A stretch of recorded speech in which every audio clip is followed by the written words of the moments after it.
श्रावण मास में शिव परिवार की महिमा गाना सभी के लिए शुभकारी होता है। लेकिन क्या आपने कभी सोचा है कि शिव परिवार की बेटियों को विस्मृत कर देने से क्या शिव पूजा पूरी होगी?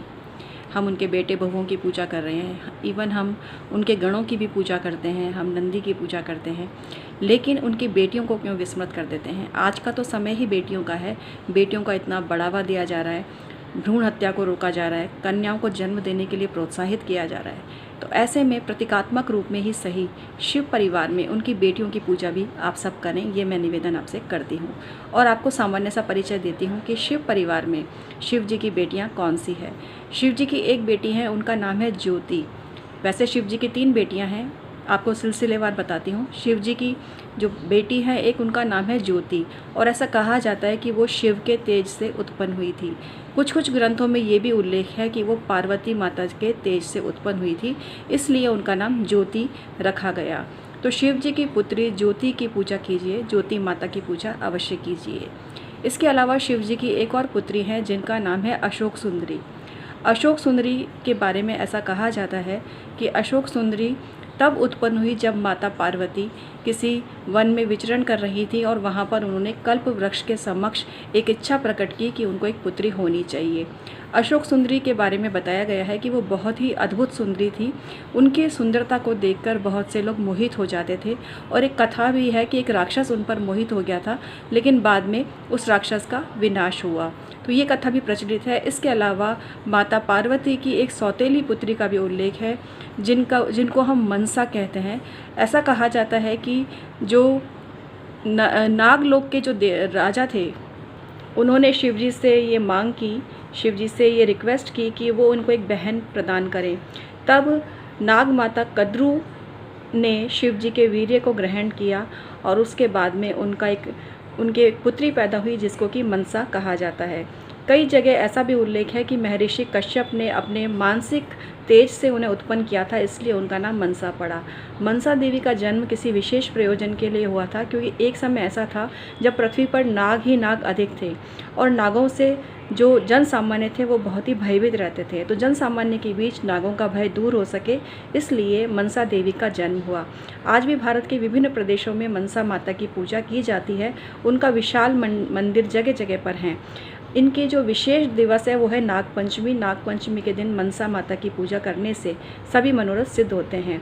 मनसा माता के साथ हमेशा उपेक्षापूर्ण व्यवहार हुआ। ऐसा कहा जाता है कि माता पार्वती ने उन्हें कभी अपनी पुत्री का दर्जा नहीं दिया, और उन्हें एक सौतेली पुत्री के रूप में ही अपना जीवन यापन करना पड़ा। और तत्पश्चात जब उनका विवाह हुआ तो उनके पति से भी उनको पूर्ण सुख नहीं मिला। तो इसलिए ऐसा कहा जाता है कि वो इतनी दुखी थी कि वो जो भी उनकी शरण में जाता है उसको वो एक ममतामयी माँ की तरह स्थान देती हैं। जो माँ का सुख उन्हें नहीं मिला, वो सुख वो हर उस मनुष्य को देना चाहती हैं जो उन्हें मातृतुल्य सम्मान देता है। शिव जी की वो बहुत ही प्रिय पुत्री हैं, और उन्होंने काफ़ी वर्षों तक तपस्या की। मनसा माता की जय हो, ये उच्चारण जो भी मनुष्य करता है उसके सारे मनोरथ सिद्ध होते हैं। जिसने बहुत स्वयं दुख भोगा हो उसका आशीर्वाद बहुत ज़्यादा फलता है, बहुत ही दुआएं उसकी लगती हैं। जैसे कि शनि भगवान की कहानी भी आपने सुनी होगी। शनि ने बचपन से दुख देखा, प्रताड़ना देखी, उपेक्षा देखी। तो इसलिए जो भी मनुष्य सही और सच्ची श्रद्धा से शनि को मनाता है, शनि उसे राजयोग देते हैं, मालामाल करते हैं। यहाँ मैं विषय से हटकर थोड़ा सा उल्लेख कर रही हूँ क्योंकि ज़रूरी है। तो ऐसा ही मनसा देवी के साथ भी हुआ था। उनसे काफ़ी उपेक्षापूर्ण व्यवहार किया गया, और बाद में उनको जब आशीर्वाद मिला और बहुत उन्होंने अपनी सिद्धियों को पाया, तो उनके द्वारा जो भी मनुष्य आशीर्वाद ग्रहण करता है उसके सभी मनोरथ सिद्ध होते हैं। नागपंचमी के अलावा शुक्ल पक्ष की पंचमी पर भी इनकी पूजा की जाती है। इनका एक मंत्र भी बताया गया है कि जो मनसा माता का मंत्र 3 बार जप लेता है उसकी विवाह संबंधी समस्या, संतान संबंधी समस्या, धन संबंधी समस्या दूर हो जाती है। मंत्र इस प्रकार है जिसका उच्चारण मैं अब आपको करके बता रही हूँ। ओम ह्रीं श्रीं क्लीं ऐं मनसा देव्ये नमः। इस तरह से मंत्र का उच्चारण करना है। 3 बार बोलिए इस मंत्र को, तो आपके सभी कार्य सिद्ध होते हैं। माता मनसा की उपासना आपको ज़रूर करनी चाहिए। शुक्ल पक्ष की पंचमी के दिन जो भी मनसा माता का स्मरण करता है और इस मंत्र का जाप करता है उसके सारे काम बनते हैं, सारे काम बनते हैं। तो श्रावण के इस पवित्र मास में अगर आपको अब तक जानकारी नहीं थी तो पहले वाली वीडियो में मैंने शिव परिवार की बहुओं के बारे में बताया है, और इस वीडियो में मैं आपको बता रही हूँ शिव परिवार की बेटियों के बारे में, जो शिव जी की बेटियाँ हैं। तो बेटियों को हमें आगे बढ़ाना है। आज का ज़माना ऐसा कहा जाता है कि बेटियों का ही है, क्योंकि बेटियों को हमेशा उपेक्षित रखा गया है और उनको भ्रूण में ही मार दिया जाता है। तो इसकी हम भ्रूण हत्या की निंदा करते हैं अपने चैनल के माध्यम से, और आपको प्रोत्साहित करते हैं कि शिव जी की बेटियों को उतना ही सम्मान दीजिए जितना उनके बेटों को सम्मान देते हैं। आप गणेश जी की पूजा करते हैं, कार्तिकेय जी की पूजा करते हैं, तो इस श्रावण नई शुरुआत करें और भगवान शिव जी की तीनों बेटियों की पूजा करें। इनमें है मनसा माता, मनसा देवी की पूजा, दूसरी है अशोक सुंदरी और तीसरी है ज्योति। इन तीनों का जरूर स्मरण करें। 108 करके माला जपें, जैसे भी करें। आप ऐसा करेंगे ना तो समाज में बेटियों को प्रोत्साहन मिलेगा और बेटियों का वर्चस्व भी बढ़ेगा, बेटियों का आत्मसम्मान बढ़ेगा। और शिव परिवार में जिन बेटियों की हम अब तक श्रावण में पूजा नहीं करते आ रहे थे, मनसा माता की पूजा तो फिर भी प्रचलित है, जगह जगह प्रचलित है, लेकिन उनकी 2 और पुत्रियां ज्योति और अशोक सुंदरी, इनका उल्लेख बहुत ही कम लोगों को पता है।